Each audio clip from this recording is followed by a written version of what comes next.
Bismillahirrahmanirrahim. Assalamualaikum warahmatullahi wabarakatuh.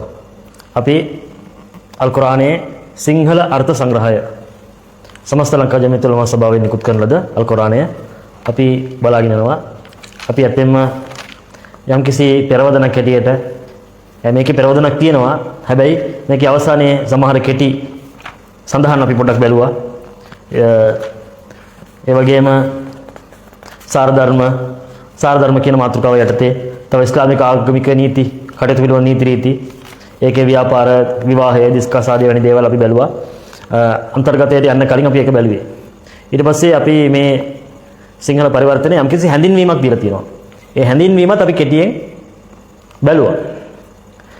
ඒ වගේම හැඳින්වීමෙන් පස්සේ තවත් දීර්ඝ හැඳින්වීමක් තියෙනවා.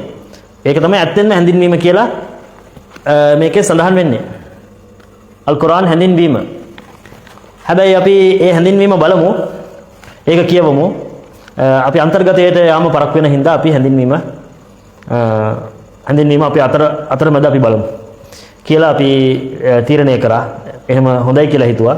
ඒ වගේම මේ අන්තර්ගතයට යනකොටත් අපි ඒ කියන්නේ අපි කලින්ුත් කිව්වා මේ අල් කුර්ආනයේ තියෙන දේවල් යම්කිසි අනුපිළිවෙලක නෙමෙයි තියෙන්නේ. කුර්ආනයට කියලා නබිතුමා කිව්වා කුර්ආනයේ මේ පිළිවෙලට තමයි ඔයගොල්ලෝ සකස් කරන්න ඕනේ කියලා උපදෙස් දීලා තිබ්බා. ඒ උපදෙස් අනුව තමයි මේ පිළිවෙලවල් සකස් කරලා තියෙන්නේ. ඉතින් අපිත් ඇවිල්ලා අපි ඉතින් එහෙම බලනකොට අපිට තියෙන ප්‍රශ්නේ මොකද්ද කිව්වොත් යම්කිසි අදාළ මාතෘකාව යටතේ තියෙන සියලුම වාක්‍ය ටික එකතැන අපි බැලෙන්නේ නැහැ. ඒක පහළ වෙන අවස්ථාව විවිධ හේතුන් මත සමහර විට යම්කිසි අවශ්‍යතාවයක් අනුව යම්කිසි සිදුවීමක් මුල් කරගෙන යම්කිසි අල් කුර්ආනයේ වැකියක් පහළ වෙලා ඇති. ඒ වෙලාවේ ඒ අවස්ථාවට අදාළ වැකි විතරක් පහළ වෙලා ඇති. ඊට එහා තියෙන වැකි ඊළඟ අවස්ථාවක් ඇති වෙනකොට ඊට වඩා ඊළඟ වැඩි දැනුමක් වැඩි කරුණු ටිකක් අවශ්‍ය වෙලාවකට පහළ වෙලා ඇති. එම නිසා ඒව විවිධ තැන්වල සඳහන් වෙනවා. එතකොට යම්කිසි කෙනෙක් අල් කුර්ආනය පෙරලලා යම්කිසි එක තැනක් බලලා ඒ තැන අනුව එයා ඒක විනිශ්චය කරන්න ගියොත් ඒ විනිශ්චය ඇවිල්ලා ඔහු ගන්න ඒ තීරණය ඔහු ගන්න ඒ තේරුම් ගැනීම සම්පූර්ණ වෙන්නේ නැහැ. ඇයි ඒහා අදාළ මේ විශේෂෙහි ඉස්ලාමයේ අල් කුර්ආනයේ සම්පූර්ණයෙන් මොනවද කියන්නේ කියන එක තේරුම් ගන්න ඔහු ඊට එහා අදාළ පසුබිම් සිදුවීම ඒ කායුෂ්‍යද පහළ වුණේ ඒකේ තේරුම මොකද්ද සමහර මේ පහළ වෙච්ච වාක්‍යවල තේරුම අපිට නෙමෙයි මේ අරාබි රටේ නබිතුමාගේ කාලේ හිටපු ඒ අරාබි නබිතුමාගේ සගයන්ට පවා තේරුම් ගන්න බැරි මේ හුඟක් මේ පොඩක් ගැඹුරු තේරුමක් තියෙන දේවල් තිබුණා. එතකොට ඒ වගේ දේවල් වුණ නබිතුමා ගාවට කිව්වම නබිතුමා ඒවා පැහැදිලි කරා. ඒ වගේම මේ පහළ වෙලා තියෙන සමහර වාක්‍ය වලට අදාළ ඒ මාතෘකාව උදාහරණ වශයෙන් දැනුම එහෙම නම් දන් දීම එහෙම නැත්නම් එහෙම මාතෘකාවක් ගත්තොත් ඒව ගැන අල් කුර්ආනයේ විවිධ තැන්වල සඳහන් වෙනවා. යම් කිසි කෙනෙක් හිතුවා නම් මේ මාතෘකාව හරියටම තේරුම් ගන්න ඕනේ කියලා එයා සම්පූර්ණ ඒ වාක්‍ය ටික එක තැනකට අරන් කියවන්න ඕනේ. එහෙම සකස් කරපු ග්‍රන්ථ තියෙනවා. එහෙම යම් කිසි මාතෘකාවක් යටතේ හැමදේම සකස් කරපු එක තියෙනවා. එතකොට මේ කුර්ආනයේ ඇවිල්ලා පහළ වෙච්ච ක්‍රමයේ අනුව නැත්නම් යම් කිසි ක්‍රමයකට ප්‍රතිපාටිකට දාලා තියෙන්නේ. ඉතින් අපි පළමුවෙන්ම අපි මදක් මේ කුර්ආනයේ මේ තියෙන මාතෘකාව යටතේ යමු. පොඩක් ඉදිරියට ගිහිල්ලා මේක අපි පොඩක් පුරුදු වුණාන් පස්සේ අපි ඇවිල්ලා අපිට තේරෙයි ඇවිල්ලා මේ අපි බලන දේවල් අපිට ඒ පිළිබඳ සම්පූර්ණ දැනුම අපිට ලැබෙන්නේ නැහැ කියලා අපිට හැඟෙනවා නම් අපි මේ මාතෘකාව යටතේ යමු. ඒ වගේම ඊටමත් රසවත් අල් කුර්ආන ඉස්ලාමය හා සම්බන්ධ සිදුවීම් කතා පෙර වක්තෘවරුන් පෙර කාලවල වල හැදිච්ච ඔයගොල්ලෝ අහලා ඇති මේ ඉස්ලාම ආගම සම්බන්ධ මේ ලෝක ඉතිහාසගත සිදුවීම්. ඒවා සමහර විට යුදෙව්වන් ක්‍රිස්තියානිවරුන්ටත් සම්බන්ධ වෙනවා. ඒ වගේ රසවත් කතා තියෙනවා. අපි ඉදිරියේදී ඒවා බලමු. ඉතින් අපි අල් කුර්ආනයේ පළවෙනි පරිච්ඡේදය කියන්නේ සූරතුල් ෆාතිහා. සූරතුල් ෆාතිහා අපි කලින් මේ ෆාතිහාවේ තේරුම ටිකක් බැලුවා. ඒ සූරතුල් ෆාතිහාව කියන එක ඇත්තටම මුස්ලිම් වරයෙක්ට ජීවිතයේ ඉතාමත් වැදගත්ම පරිච්ඡේදයක් තමයි ඒක. දැන් මේ අල් කුර්ආනයේ ඇවිල්ලා සම්පූර්ණයෙන් කටකාඩ මේ ලෝකයේ ඉන්න මිනිස්සු අතරේ වැඩිම පිරිසක් සම්පූර්ණයෙන් කටපාඩම් කරපු ලෝකයේ සම්පූර්ණයෙන් කටපාඩම් කරපු පොත් නැති තරම්. මෙච්චර ලොකු පොතක් මේ ලෝකයේ වැඩිම ජනගහනයක් කටපාඩම් කරලා ඉන්නවා නම් ඒක අල් කුර්ආනය පමණයි. හැබැයි සාමාන්‍ය මුස්ලිම් වරයෙකුට අල් කුර්ආනය සම්පූර්ණයෙන් කටපාඩම් නොකරත් ඒක ප්‍රශ්නයක් නෙමෙයි. ඒ වුණාට ඔහු මේ පළවෙනි පරිච්ඡේදයේ මේ සූරතුල් ෆාතිහා කියන පරිච්ඡේදය අනිවාර්යයෙන් ඔහු කටපාඩම් කරලා තියෙන්න ඕනේ. ඒ වගේම ඔහුට පස්වේලේ නැමැදුම අනිවාර්ය වෙලා තියෙනවා. එතකොට පස්වේලේ නැමැදීම ඉටු කරනකොට ඒ නැමැදුම් වල රකාත් කියලා තියෙනවා. ඒ නැමැදුමක කොටස් තියෙනවා. ඔයගොල්ලෝ දැකලා ඇති. කෙලින් හිට ගන්නවා ඊට පස්සේ නැවිලා රුකූ කියන ස්ථානයට යනවා. ඊට පස්සේ සුජූද් කියන පොළවේ නලල තියලා තියෙන ස්ථානයකට යනවා. එතකොට ඒ වගේ ඒව කොටස් තියෙනවා. ඒ වගේ ඒ පස්වේලේ සලාත් වල රකාත් කියන කොටස් තියෙනවා. එතකොට උදේට සුබහසික් කියන සලාතේ උදාහරණ වශයෙන් රකාත් දෙකක්, ලුහරකට 4ක්, අසරකට රකාත් 4ක්, මග්රිබකට 3ක්, ඉෂායකට 4ක්. මේක සාමාන්‍යයෙන් සෑම මුස්ලිම් වරයෙක්ම උඟක් අය දන්නවා. දන්නේ නැති කට්ටිය එකිනෙක දෙන්නෙක් ඉන්න පුළුවන්ද දන්නේ නැහැ. සාමාන්‍යයෙන් මේක සෑම කෙනෙක්ම දන්නවා. පොඩි ළමයෙකුණත් දන්නවා. අවුරුදු 7ක් වුණාම ඒගොල්ලෝ සලාතේ පටන් ගන්නවා. එතකොට මේ සූරතුල් ෆාතිහා කියන මේ පරිච්ඡේදයේ කොච්චර වැදගත්ද කිව්වොත් සෑම මුස්ලිම් වරයෙක්ම ඔහුගේ නැමදුම පිළිගන්න ඕනේ නම් ඔහු සෑම රකාතයක මේ සෑම කොටසකම අනිවාර්යයෙන් මේකේ තියෙන වාක්‍ය හතම ඒ තියෙන විදිහටම අරාබි භාෂාවෙන්ම එක හරකත් එකක් හරකත් කියන්නේ ඒක වවල්ස් ලෙටර්ස් කියලා කියන්න පුළුවන් ද දන්නේ නැහැ. උච්චාරණය කිරීම තියෙන අරාබි භාෂාවට විතරක් ආවේනික ක්‍රමයක්. ඒකේ හරකත් කියලා තියෙනවා. අපි ඉදිරියේදී හරකත් කියන එක මොකක්ද? ඒව දන්නේ නැති කට්ටිය ඉන්නවනම් ඒවට අපි පැහැදිලි කරමු. ඒ වගේම අක්ෂර. ඒ සූරතුල් ෆාතිහාව තියෙන සෑම අක්ෂරයක්ම එක අක්ෂරයක් නැර. ඒ වගේම ඒ අක්ෂරය නිවැරදි උච්චාරණය කරන්න ඕනේ. අක්ෂර දෙකක් එක වගේ තියෙන්න බෑ. අක්ෂර දෙකක් සමහරව අක්ෂර බාහිරව අයින් අලිෆ් කියලා කියනවා. ඒ දෙකම බාහිරව එක වගේ උච්චාරණය කරන තියෙන්න පුළුවන්. හැබැයි දෙකම එක වගේ තියෙනවා නම් එතන වැරද්දක් තියෙනවා. ඒ අක්ෂර දෙකටම කටින් මුවින් පිටවන ස්ථාන දෙකක් තියෙනවා. මේ වගේ වාදල් වේ ලාම් කියලා තියෙනවා. කාෆ් කාෆ් දෙකක් තියෙනවා. හා හා දෙකක් තියෙනවා. මේ සෑම එකක්ම වෙන වෙනම පිටවෙනවා. ඒ වගේ මේ සූරතුල් ෆාතිහාවේ තියෙන සෑම අකුරක්ම නැර. ඒ රකාත් ඒ පස්වේල සලාතේ තියෙන රකාත් 17ෙම අනිවාර්යෙන් සම්පූර්ණයෙන් පාරායනය කරන්න ඕනේ. එතකොට මම කලින් එකක් පාරායනය කරා. ඒ වගේම මේකේ තේරුමත් කිව්වා. නමුත් අපි නැවත ආරම්භයක් ගන්නවානේ. අපි කලින් ආරම්භයක් ගත්තා. ඊට පස්සේ සාර ධර්ම ඔක්කොම බලලා අපි ආවා. පෙරවදනත් පොඩ්ඩක් බලලා ආවා. අපි නැවත අපි ආරම්භය කරමු. ඒ කියන්නේ මේ සූරතුල් ෆාතිහා කියන මේ පරිච්ඡේදය ඉතාමත් වැදගත්. මේක මුස්ලිම්වරයෙක් සලාතේ ඉටු කරනකොට අල්ලාහ් සමග ඔහුගේ මවුන්කරු දෙවියන්ට ඒ නැමදුම කරනකොට ඒ දෙවියන් මගේ දෙවියන් කියන එක සනාථ කරන්න සහ ඒ දෙවියන්ට අනට කීකරු වීමක් ලෙස තවද ඒ දෙවියන්ට කෘතඥතාවයක් ලෙස ස්තුති කිරීමක් ලෙස තමයි මේ සලාතේ ඉටු කරන්නේ. එතකොට මේ සලාතේ ඉටු කරනකොට ඔහු ඇවිල්ලා මේ සූරතුල් ෆාතිහාවේ තියෙන සෑම වාක්‍යයක්ම කියවනවා. මේ වාක්‍ය වලින් ඔහු දෙවියන්ව ආමන්ත්‍රණය කරනවා. දෙවියන් මුස්ලිම්වරයෙකු හැටියට අපේ ආකල්ප අපේ වචන අදහස් වලින් දෙවියන්ව කොයි විදියට අමතන්න ඕනේද ඒ දේ මේ පරිච්ඡේදය ඔස්සේ කියලා දීලා තියෙනවා. අපි නැවත සූරතුල් ෆාතිහාව පොඩ්ඩක් බලලා අපි යමු ඒක උචිතයි කියලා හිතනවා. ඒ කියන්නේ අපි කුරානයේ අද අපි මෙච්චර කල් වීඩියෝ 42ක් විතර අපි කරලා තියෙනවා. මේ 43 වෙනි වීඩියෝ එක තමයි අපි අල් කුරානයේ අන්තර්ගතය අපි පටන් ගන්නෙ. එතකොට මෙතන සූරතුල් ෆාතිහාව අපි බලලා යන එක අපිට පාඩුවක් වෙන්නේ නැහැ කියලා මම හිතනවා. ඒ කියන්නේ කලින් මම කරනකොට එච්චර විස්තර කරේ නැහැ. හැබැයි මේ සෑම එකක්ම විස්තර කරනවා නම් මේකේ තෆ්සීර් කියලා මේ වගේ විග්‍රහ තියෙනවා. ඒවා ඒ විග්‍රහම දවස් ගණන් කරන්න පුළුවන්. එක විග්‍රහයක්ම දවස් ගාණක් කරන්න පුළුවන්. එච්චරට ඒකේ විස්තර තියෙනවා. නමුත් අපි සාමාන්‍ය ක්‍රමයකට වැඩියෙත් නැතුව, ඊටමත් අඩු වෙනත් නැතුව අනිත් එක මේ කාලය දෙන්න තමයි ඕනේ. යම්කිසි එහා අදාළ යම්කිසි දැනුම් කොටසක් තියෙනවා නම් ඒ දේ ඉගෙන ගන්න අපි කාලය අනිවාර්යෙන් දෙන්න වෙනවා. ඉතින් මේ සූරතුල් ෆාතිහාව කියන මේ වචනේ තේරුම ඒගොල්ලෝ දාලා තියෙනවා. ඔයගොල්ලෝ බලන්න ඒකේ අරාබි කොටස මේ කැමරාවේ ෆෝන් එකේ තියෙන ඉස්සරහා කැමරාවේ අර මිරර් කියලා කියනවා කැඩපතක් ඇටියට අනිත් පැත්තට තමයි පේන්නේ. සමහර අපි වීඩියෝ එඩිට් කරලා දානකොට සමහර විට පොඩ්ඩක් අනිත් පැත්තට එන්න පුළුවන්. මේක අරාබි කොටස. අපි කියවනකොට බිස්මිල්ලාහිර් රහ්මානිර් රහීම් අල්හම්දුලිල්ලාහි රබ්බිල් ආලමීන් අර්රහ්මානිර් රහීම් මාලිකි යෞමිද්දීන් ඉය්යාක නඅ්බුදු ව ඉය්යාක නස්තഈන් ඉහ්දිනස් සිරාතල් මුස්තකීම් සිරාතල් ලදීන අන්'അම්ත අලයිහිම් ගෛරිල් මග්දූබි අලයිහිම් වලද්දාල්ලීන්. ඔයගලන්ට මේක මුස්ලිම්වරයෙක් සලාතේ නමදින් කරන විට පල්ලියේ නමදින් කරන විට මේක පාරායනය කරනක ඔයගලන්ට අහගන්න පුළුවන්. එතකොට ඒකේ හැඳින්වීම හැටියට මෙම සූරාව අල් කුර්ආනයේ පළමුවන සූරාවයි. පළවෙනි පරිච්ඡේදයයි. වාක්‍ය 7ක් තියෙනවා.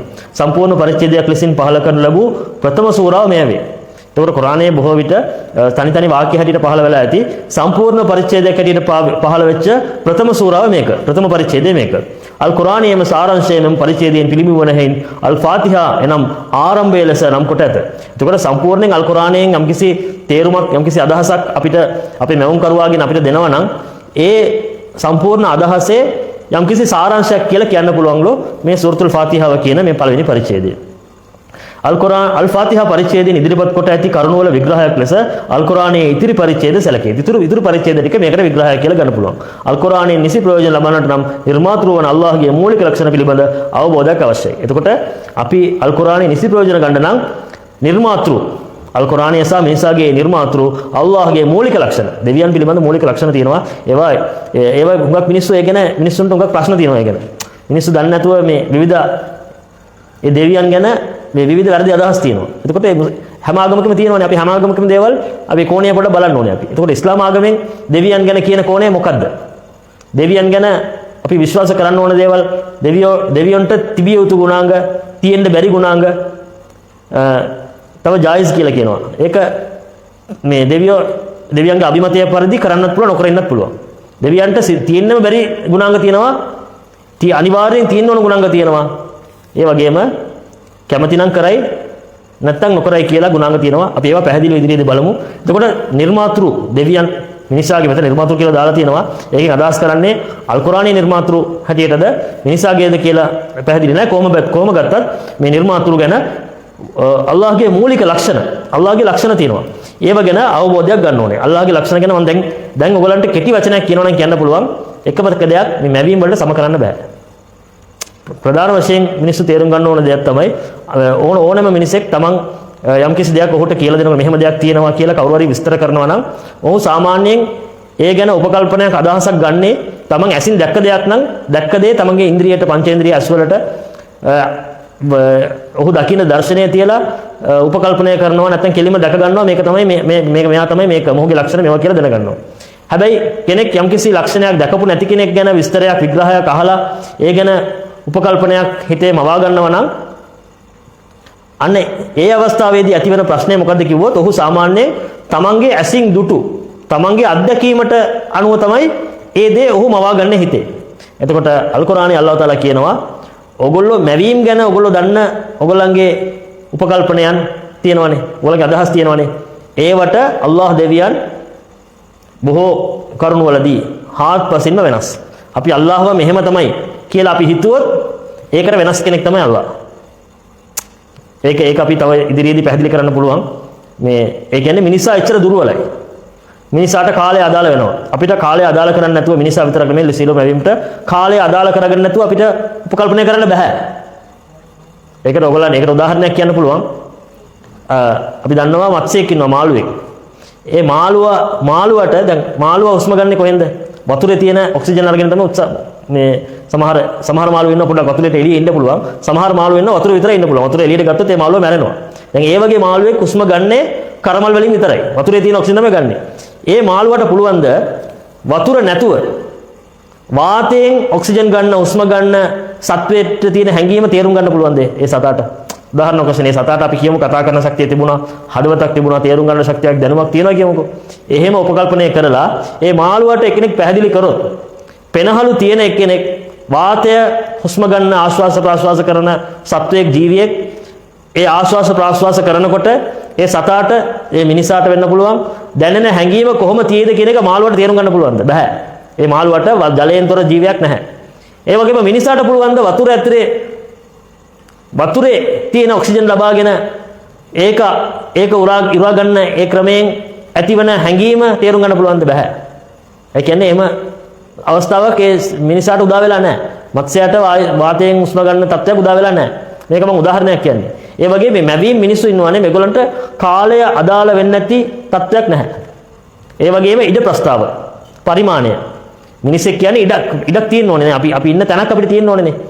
තැනක් නැතුව මේ ඕනෑම ජීවියෙක්ට මේ යම්කිසි අවස්ථාවක් තැනකට අදාළ නැතිව උපකල්පනය කරන්න පුළුවන්ද? මම කියනවා මම අහවල් වෙලාවේ මම හිටියා හැබැයි මට තැනක් තිබුණේ නැහැ. එහෙම කියලා කියන්න පුළුවන්ද? කිසිම ජීවියෙක්ට කියන්න බෑ.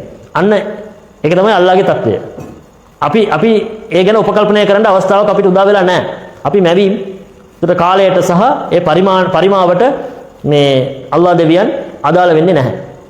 ඒ වගේ තව මේක උදාහරණ කිව්වේ මේක අපි වෙලාව අරන් ඒ අවස්ථා එනවා. අපි ඒවලදී ඒවා මේකට කියන්නේ විශ්වාසයේ සම්බන්ධ අකීදා කියලා කියනවා. ඒ විශ්වාසයේ සම්බන්ධ දේවල් මේ දැන් නමදුම් තියෙනවනේ. නමදුම් ඇවිල්ලා කරත් නොකරත් ඔහුට මුස්ලිම් වෙලා ඉන්න පුළුවන්. සමහර කෙනෙක් නැමදුමක් නොකරනවා. ඒක ලොකු පවක් තමයි. ඒකට ඔහුට දඩුවම් තියෙනවා. ඒ වුණාට ඔහු මුස්ලිම් වරයෙක්ව ඉන්නවා. හැබැයි අල්ලාහ් දෙවියන් පිළිබඳ සහ මේ අල් කුර්ආනය මේ විශ්වාස කරන්න ඕන දේවල් තියෙනවා. මේව අමන්තු බිල්ලාහි ව මලායිකතිහි ව කුතුබිහි ව රුසුලිහි එහෙම විශ්වාස කරන්න ඕන කරුණු තියෙනවා. කරුණු 6ක් තියෙනවා. ඒ යටතේ උගක් දේවල් එනවා. ඒ බවල වැරදි වුණොත් ඔහු මුස්ලිම් ඒකනේ මුස්ලිම්වරයෙක් වෙන්නේ නැත්තේ අන්න ඒ විශ්වාසය උඩ. ද මුස්ලිම්වරයෙක් විශ්වාස කරන්නේ අල්ලාහ් දෙවියෙක් ඉන්නවා. අල්ලාහ් දෙවියන් Taman කවුද? අපේ නිර්මාතෘ වන අල්ලාහ් දෙවියන්ගේ ලක්ෂණ මොනවාද?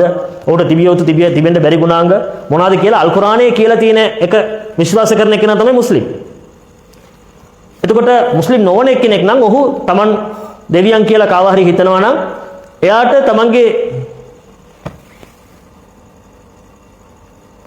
තමන්ගේ දෙවියන් පිළිබඳ එයාගේ යම්කිසි උපකල්පනයක් අදහස් මාලාවක් තියෙන්න පුළුවන්. එතකොට මුස්ලිම්වරයෙක් කියලා කියන්නේ මේ අල්ලාහ්ව මෙහෙම තමයි අල්ලාහ්. මෙයා තමයි අල්ලාහ් කියන එක ඒ විශ්වාස කරන පුද්ගලයාට තමයි අල්ලාහ් කියලා කියන්නේ. එතකොට අපි මෙතන පොඩි දීර්ඝ විස්තරයක් අපිට ගියා. හැබැයි අනිවාර්යෙන් අදාළ වෙනකොට එහා අදාළ විස්තරය අපිට අනිවාර්යෙන් කරන්න ඕනේ නැත්නම් අපි ඒ විස්තරය අපි පැහැදිලි දර්ශනය ඒ පැහැදිලි අදහස අපි ගන්න බැරි වෙනවා. එතකොට ලොකු විස්තරයක් ගියා. එතකොට අපි ඇවිල්ලා අපේ නිර්මාතෘ වන අල්ලාහ්ගේ මූලික ලක්ෂණ පිළිබඳ අවබෝධයක් අවශ්‍යයි. එතකොට මේ අල් කුර්ආනයේ යම්කිසි අල්ලාහ් දෙවියන් පිළිබඳ මූලික අපේ නිර්මාතෘ අල්ලාහ් ගැන මූලික අදහසක් අපිට දෙනවා. එමගින් නිවැරදි මඟ පෙන්වීමක් අපේක්ෂා කිරීම හා අවංක සත්‍ය සොයන්නෙකු ලෙසින් විවෘත මනසකින් ඒකේවා අවබෝධ කර ගැනීමට ප්‍රයත්න දැරිය යුතු වන්නේය. එතකොට එකක් තියෙනවා අල් කුර්ආනයෙන් අල්ලාහ් තාලා තමන්ව අපිට හඳුන්වලා දෙනවා. මෙහෙම තමයි ඔයගොල්ලෝ අල්ලාහ්ව තේරුම් ගන්න ඕනේ කියලා කියනවා. එතකොට අල්ලාහ්ගේ දෙවියන්ගේ අල් කුර්ආනයේ යුතුයකම අපිට ඒක ඉටු වෙලා තියෙනවා පැහැදිලිව අපිට කියලා දෙනවා. අහන එක්කෙනාගේ වගකීමක් තියෙනවානේ. ඒක කියවන එක්කෙනාගේ. ඒ වගකීම මොකද්ද? එමගින් නිවැරදි මඟ පෙන්වීමක් අපේක්ෂා කිරීම. එතකොට නිවැරදි මඟ පෙන්වීමක් අපේක්ෂා කරන්න ඕනේ. අපි මිනිස්සෙක් හැටියට ජීවත් වෙනකොට මේ අල් කුර්ආනයේ තියෙනවා, තවත් ආගම් තියෙනවා, තවත් ග්‍රන්ථ තියෙනවා, තවත් අදහස් තියෙනවා. අපි ඇවිල්ලා හැමතිස්සෙම විවෘත මනසින් හිතන්න ඕනේ නිවැරදි මඟ පෙන්වීම මම හොයා ගන්න ඕනේ. නිවැරදි මඟ පෙන්වීම මම මගේ බුද්ධියට දාලා ඒක විවෘත මනසින්. නේ අපි කලින්ම යම්කිසි තීරණයක් අරන් තියෙනවා නම් අන්න ඒ වගේ කෙනෙක්ට මේ දැනුමක් ඉගෙන ගැනීම අත්දැකීමක් පළපුරුද්දක් ලැබීමෙන් ප්‍රයෝජනයක් නැහැ. ඔහු ෆික්ස් කියලා කියනවානේ. අපි කියනවා ඔහු යම්කිසි මේ පෙර තියෙන න්‍යායකට පෙර තියෙන තීරණයකට එයා අවතීර්ණ වෙලා ඉවරයි. එයා වෙනස් කරන්න ලෑස්ති නැහැ. අලුත් අදහසක් එයා මේ කාවද්ද ගන්න ඒක තේරුම් ගන්න ඒ අදහස ඔහු දරා ගන්න කැමති නැත්නම් එතකොට ඔහු කියවන එකේ ඔහු අහන දේවල් වලින් ඔහුට ප්‍රයෝජනයක් නැහැ. එතකොට කියනවා එමගින් නිවැරදි මඟ පෙන්වීමක් අපේක්ෂා කිරීම. එතකොට ඕන කෙනෙක් අපි හැමදාම මිනිස්සු ඇටියට අපි ගාව අඩුපාඩු වැරදි තියෙනවා. අපි හැමතිස්සෙම හිතන්න ඕනේ නිවැරදි මඟ පෙන්වීමක් අපි අපේක්ෂා කරන්න ඕනේ හැම විටම. ඒක අපි හොයන්න ඕනේ. ඒක තියෙනවා හැමතැනම තියෙනවා. ඒවා බුද්ධිය හා අදාළ දැනුම හා අදාළ එකම සතා මිනිසානේ. එතකොට අපි ඇවිල්ලා නිවැරදි මඟ පෙන්වීම හොයන්න ඕනේ. අවංක සත්‍ය සොයන්න ඕනේ. අවංකව සත්‍ය සොයන්න ඕනේ. අපි හදවට කතා කරන්න ඕනේ. ඒක කිසි ප්‍රශ්නයක් නෙමෙයි. ඒක සියලු දෙනාටම තියෙන නිදහසක්, අයිතියක්, උරුමයක්. අපි සත්‍ය සොයන්න කුලසින් විවෘත මනසකින් ඒ කියවා අවබෝධ කර ගැනීමටද ප්‍රයත්න දැරිය යුතුයි. එතකොට අපිට විවෘත මනසක් නැත්නම් අපි මේක අහන දේ අපි පිළිගන්න කැමති නැහැ. අපි දඩබ්බරයි නම් අපි හිතනවා නම් අපි කලින් අපි දන්න දේ තමයි දන්නවා කියලා. ඉතින් ඒක කියවන එකේ තේරුමක් නැහැ. අපිට වෙනසක් ඇති වෙන්නේ නැහනේ. අපගොල්ලෝ දැකලා ඇති සමහර අයගේ ජීවිතවල වෙනස්කම් ඇති වෙන්නේ නැහැ. දියුණු වීම ඇති වෙන්නේ නැහැ. හේතුව මොකද්ද? ඒගොල්ලෝ යම්කිසි අර පෙර තිබිච්ච තීරණයකට ඒගොල්ලෝ ස්ථිර වෙලා ඉවරයි. හරි. ඊට පස්සේ මෙම පරිච්ඡේදයේ මූලික තේමාව නිවැරදි මඟ පෙන්වීම අපේක්ෂා කරන අයකු උත්තරීතර අල්ලාහට කෙලෙස නැමදීම ඇදීම කළ යුතුද යන්න පිළිබඳ සංක්ෂිප්ත උපදේශ මාලාවකි. එතකොට මෙම පරිච්ඡේදයේ මේ අල් කුර්ආනයේ තියෙන මේ පළවෙනි පරිච්ඡේදය ඇවිල්ලා මූලික තේමාව. මෙතනින් මූලික තේමාව මොකද්ද? නිවැරදි මඟ පෙන්වීම අපේක්ෂා කරන අයකු උත්තරීතර අල්ලාහට උතුම් වූ අල්ලාහ් තාලාට කෙලෙස නැමදීම කරන්න ඕනේද? නැමදීම කොහොමද කරන්න ඕනේ? නේ නැමදීමනේ. නැමදීම කියන්නේ දෙවියන් අපි නැමදීම නැමදීම තියෙනවානේ. නැමදීම කියන එක දෙවියන්ට විතරයි අදාළ. අපි දකිනවා සමහර මිනිස්සු මේ දෙවියන්ට දැන් අපි දන් දෙනවා නම් දෙන්න ඕනේ මිනිස්සුන්ට. නැමදුම් කරන්න ඕනේ දෙවියන්ට. සමහර මිනිස්සු ඕක වෙනස් මාරු කරලා කරනවා. දෙවියන්ට සමහර අය ආහාර පාන තියනවා. මිනිස්සුන්ට නැමදුම් කරනවා. ඒක වැරදි. ඉස්ලාම ආගම අනුව. මම ඉස්ලාම ආගම අනුව යම් කිසි දෙයක් වැරදි කියපුවම ඒ ගැන ඒක ඕනම මිනිස්සෙක් කියපුවම අපි ඒක වැරද්දක් කියලා ගන්න අවශ්‍ය නැහැ. ඒ කියන්නේ මේ සෑම ආගමක්ම එකිනෙකට පරස්පරයි.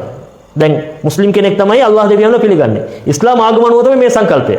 මේක වෙනස් ආගමක වෙනස් සංකල්පයක් තියෙන්න පුළුවන්. එයා ඒක කියයි. ඒක ගැන අවුලක් නැහැ. එයාගේ ආගමේ සංකල්පය එයා කියන එක ඉතින් ඒකනේ එයා විශ්වාස කරන දේ එයා කියනවා. ඒකේ වැරද්දක් නැහැ. ওই දෙකම පරස්පර වීමත් වැරද්දක් නෙමෙයි. අපි මම මුස්ලිම් විදියට අල් කුර්ආනයේ කියන විදියට කල්පනා කරන හින්දා තමයි ඔය මුස්ලිම්.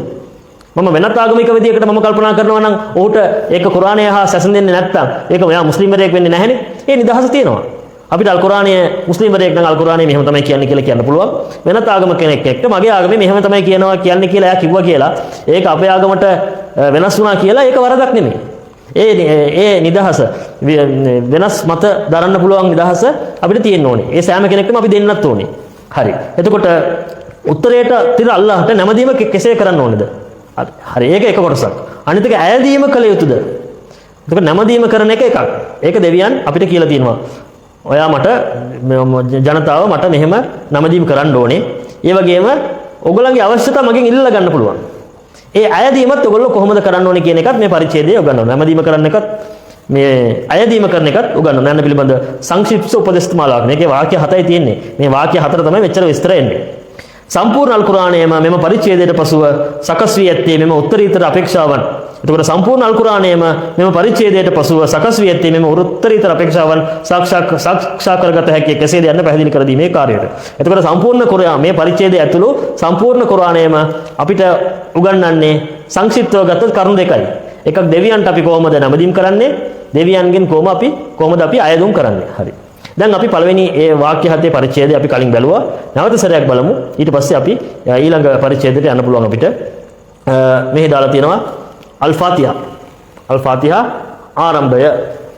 මේ මක්කී පරිච්ඡේදයකි. එතකොට මක්කී කුර්ආනයේ තියෙන සෑම පරිච්ඡේදයක්ම නැත්නම් සෑම වාක්‍යයක්ම අපිට දෙකට බෙදන්න පුළුවන්. එකක් ඇවිල්ලා මක්කී මදනි. ඒ මක්කී මදනි කියන එකේ වෙනස මොකක්ද කියලා මම කෙටියෙන් කියනවා නම් මක්කී කියන්නේ මක්කා නගරයේ තියෙනවනේ. ඒකට අදාළ එකට තමයි මක්කී කියලා කියන්නේ. ඔකට ප්‍රතිවිරුද්ධ එක මදනී කියන එක. එතකොට නබිතුමාගේ ජීවිතේ ඔහුගේ මේ මක්කාවේ ජීවිතයටත් මදීනාවේ ජීවිතයටත් අතර පොඩි වෙනසක් තියෙනවා. ඒ මොකද්ද? ඉස්ලාමයේ ආරම්භ කාලේ නබිතුමා මක්කාවේ සිටින ආරම්භ කාලයේ නැමදුම් වලට වඩා වැඩියෙන්ම විස්තර කරේ ඇවිල්ලා දෙවියන් අල්ලාහ් දෙවියන්ව හැඳින්වීම පිළිබඳ. අල්ලාහ් දෙවියන් කවුද? ඔහුගේ සංකල්ප මොනවාද? ඒ වගේ දේවල් නීති රීති උගක්ම අඩුයි. ප්‍රධාන වශයෙන් ඒක තමයි ඔහු කරේ. එතකොට මක්කාවෙන් නබිතුමා ආවිල්ලා මදීනාවට ඒක ලොකු කතාවක්. ඔහු ඇයි මදීනාවට ගියේ? හිජ්රත් කියලා කියනවා අපි. මක්කාව හැර මදීනාවට යාම ඒහා අදාළ සිදුවීම අපි මේ අවස්ථාවලදී බලමු. එතකොට මේ මක්කාවේ ජීවිතයේදී බොහෝ විට මක්කාවේ ජීවිතයේ අවසාන වෙනකොට තමයි මේ නීති රීති පහළ වෙන්න පටන් ගත්තේ. ඒවා හුඟක් දුරට ක්‍රියාත්මක කළේ මදීනාවට ගියාට පස්සේ. ඒ මදීනා මක්කාවේ ඔහුට තියෙන බාධක, ඔහුට තිබෙන ප්‍රශ්න, ජනතාවෙන් ඇති වෙච්ච ඔහුගේ මොහම්මද් නබිතුමා මේ ඉස්ලාම් ආගම විස්තර කරනකොට ඒක ජනතාවට සමහර විට හුරු නැති එකක් වෙලා තියෙන පුළුවන් ගක් අයට. එතකොට ඒ අවස්ථාවේදී ඔහුට එතකොට මක්කාවේ පහළ වෙච්ච මේ පරිච්ඡේද වලින් එකක් තමයි මේක. සම්පූර්ණ පරිච්ඡේදයේම එකම විට පහළ වුණා කියලා කලින් කිව්වා. එතකොට මේකට ආයතයන් 7ක් තියෙනවා. වාක්‍ය වැකි වලට අරාබියෙන් ආයත් කියලා කියනවා. ආයතයන් 7ක් තියෙනවා. සමහර වෙලාවට අපිට ඒ අරාබි භාෂාවෙන්ම පාවිච්චි කරන ව්‍යවහාරයේ තියෙන වචන පාවිච්චි කරන්න වෙනවා. සමහර දේවල් අපිට මේ කුර්ආනය හා ඉස්ලාමය හා දාලා සමහර දේවල් අපිට කියවන්න අපිට තේරුම් කිරීමේදී ඒ ව්‍යවහාරික වචනත් අපිට පොඩ්ඩක් අර මතක තියාගන්න වෙනවා. අපි දන්නවා ඕනෑම කලාවක විද්‍යාව වෙන්න පුළුවන්, වෛද්‍ය විද්‍යාව වෙන්න පුළුවන්, ගිණුම් කරණය වෙන්න පුළුවන්, නීති වේදය වෙන්න පුළුවන්. එහෙම නැත්නම් ඕනෑම දෙයක ඒ කලාව හා සම්බන්ධ, ඒ ක්ෂේත්‍රය හා සම්බන්ධ ආවේනික ව්‍යවහාරික වචන තියෙනවා. ඒ වගේ මේකටත් මේ ආයත් කියන එකට අපි සමහර ඒවාට අපිට පරිවර්තනය ගන්න පුළුවන්. සමහර ඒවාට අපිට අනිවාර්යයෙන් ඒ ව්‍යවහාරික වචනේ පාවිච්චි කරන්න වෙනවා. ඒ කියන්නේ ඒක අපේ භාෂාවේ එහෙම දෙයක් අපි එහෙම ටර්ම් කියලා කියනවා. අර එහෙම මේ වචනයක් අපි ගාව භාවිතේ නැහැ වෙන්න පුළුවන්. එතකොට හරි. දැන් කුර්ආනයේ පළවෙනි වාක්‍ය පටන් ගන්නවා බිස්මිල්ලාහිර් රහ්මානිර් රහීම්.